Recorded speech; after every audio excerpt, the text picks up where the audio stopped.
Once step 9 is complete, you should be able to rotate the can on the motor, and you'll see me doing that here. I'm going to be quiet for a minute so you can hear nothing. And that's what you should hear. You shouldn't hear any binding or backlash as you rotate these. And this set of mechanics is very efficient. The beveled gears work very well. Now, the instructions do reference 2 optional shims. I'm interpreting them as optional because they did not come with the kit.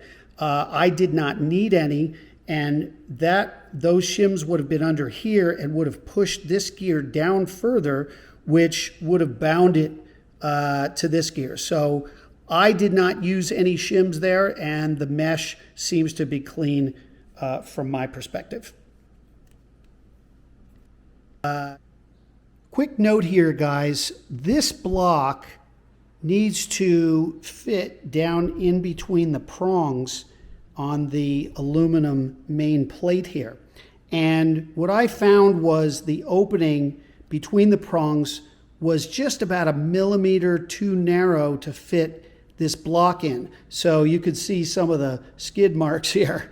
I had to take a Dremel and grind the inside of each prong in order to get that piece to fit in. I have alerted Vario to that issue. It's not a huge modification. It took me about 5 minutes, but it should fit better from the factory, and I am confident they will address it.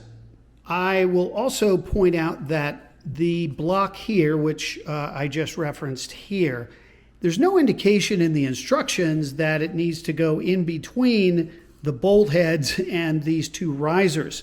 I mean, if you look ahead 1 page, you can certainly see that is how it's supposed to go. But don't make the mistake of bolting these into the riser blocks before you fit this tail drive bearing block. That's just a little thing that might save you a few minutes.